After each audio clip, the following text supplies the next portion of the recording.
Daniel Royce stood in front of the mirror of his luxury penthouse, adjusting the cufflinks on his custom-made suit, watching his reflection with satisfaction. Everything about his life now screamed success: the skyline outside his glass windows, the expensive watch on his wrist, the silent respect people showed when they heard his name. In a few hours he would marry Victoria Hale, the daughter of a billionaire real estate tycoon, a union that newspapers called the wedding of the year. Yet beneath the polished surface of triumph, a small bitter thought lingered in his mind, one he had carried for years like a hidden thorn. Sara, his ex-wife, the woman he had left behind when his life was nothing but unpaid bills, cheap furniture and suffocating fear of failure. Daniel smirked as he remembered the moment weeks ago when, out of pure ego, he had told his assistant to send an invitation to her last known address, not because he wanted forgiveness, not because he felt guilt, but because he wanted her to see him now, to see what he had become, to feel the weight of what she had lost. In his imagination, she would arrive alone, wearing worn-out clothes, eyes lowered in shame, silently regretting the life she could have had if she hadn't held him back. That thought fed his pride more than any business deal ever had. 5 years earlier, life had been very different.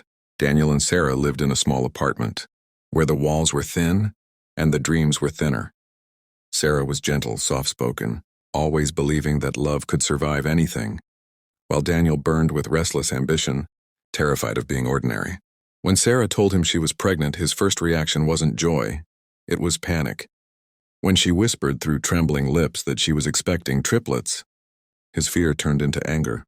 He accused her of trying to trap him, of ruining his future, ignoring her tears, ignoring the way she held her stomach as if protecting something sacred. That same week, Daniel received a job offer from a powerful investor who had made it clear: no family distractions, no emotional baggage. Daniel chose ambition without hesitation.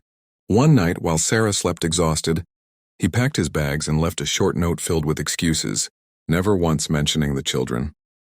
By morning he was gone, and so was the man Sara thought she knew. Sara's life collapsed in silence.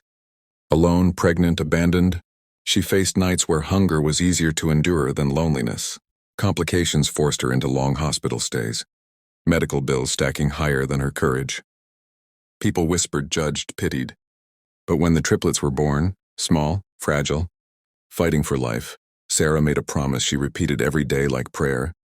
I will never let them feel unwanted. She named them Hope, Noah, and Lena.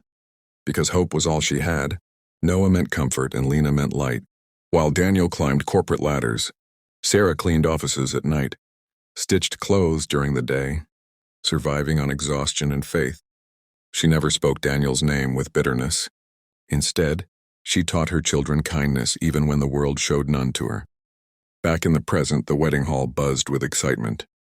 Crystal chandeliers glowed, soft music filled the air, and influential guests whispered about power, money, and legacy.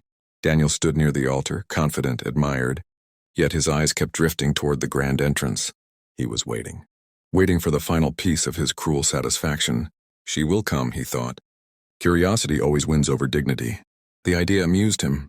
He imagined guests recognizing her from old photos, silently comparing her to Victoria, the flawless bride, and pitying the woman Daniel had outgrown. Each passing minute increased his anticipation. Then suddenly the music softened. Conversations faded. A strange silence rippled through the hall as headlights flashed through the tall glass doors. Outside, a long black limousine rolled to a smooth stop. Guests leaned forward. This wasn't part of the program. The doors opened slowly, deliberately, as if time itself had paused. A woman stepped out first, elegant, composed, her posture straight, her face calm yet powerful. She wasn't dressed to impress, but to command respect. Behind her, 3 children emerged, identical in features, dressed neatly, walking in perfect sync.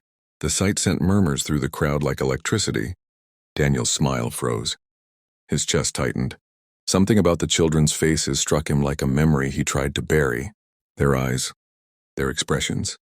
His heartbeat grew louder in his ears as the woman stepped fully into the light. Recognition hit him like a blow.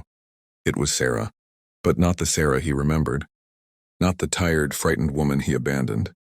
This Sara carried herself with quiet confidence, her eyes steady, her presence undeniable. As she walked into the hall holding the children's hands, Whispers turned into shock.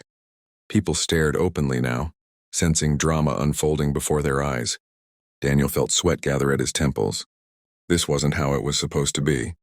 She wasn't ashamed. She wasn't broken. She wasn't alone. The triplets walked beside her like living proof of a truth he had erased. With every step she took toward the altar, Daniel felt his carefully built world tremble. His fiancée noticed the tension, confused by his sudden change in expression, but Daniel couldn't look away. The past he thought he had escaped was standing right in front of him, dressed not in poverty but in dignity, and as Sara stopped a few steps away from him, the hall completely silent, Daniel realized with chilling clarity, this was only the beginning.